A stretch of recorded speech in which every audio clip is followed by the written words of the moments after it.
বলছি নিজের বুদ্ধিকে কি ফ্লিপকার্ট বিগ বিলিয়ন ডে সেলে বিক্রি করে দিয়েছিলে, নাকি মিউজিয়াম থেকে লোক এসে তোমাদের বুদ্ধিগুলোকে নিয়ে চলে গেছে সংরক্ষণ করে রাখবে বলে?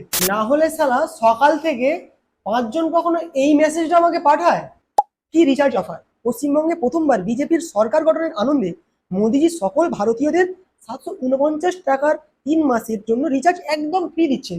তাই এখনই নিচের দেওয়া নীল লিঙ্কে ক্লিক করে আপনার রিচার্জ গ্রহণ করুন। কি লিঙ্ক? না BJP free recharge offer 7 blogspot.com। আজ 2026 সালে এসেও 2010-11 সালে মানুষকে যেভাবে বোকা বানানো হতো সেই টেকনিক ইউজ করে এখনো তোমাদেরকে বোকা বানিয়ে চলেছে, আর তোমরা বোকা বনেই চলেছো। তাহলে কি পরিবর্তন করলে তোমরা? শুধু সরকার পরিবর্তন করলে হবে না, নিজেদের বুদ্ধিকেও পরিবর্তন করতে হবে। আগের নেতারা চুরি করুক না করুক, এই লিঙ্কে ক্লিক করলে তোমার ডেটা নয় অ্যাকাউন্ট থেকে টাকা যাওক না যাওক চুরি যাবেই যাবে। তাই এই ধরনের ফালতু মেসেজে বিশ্বাসও করবেন না, ক্লিকও করবেন না, আর এই মেসেজ কাউকে পাঠাবেনও না। দয়া করে এই ভিডিওটি শেয়ার করে আপনার বন্ধুদেরকেও সতর্ক করে দিন। নিজে সুরক্ষিত থাকুন, অপরকেও সুরক্ষিত রাখুন।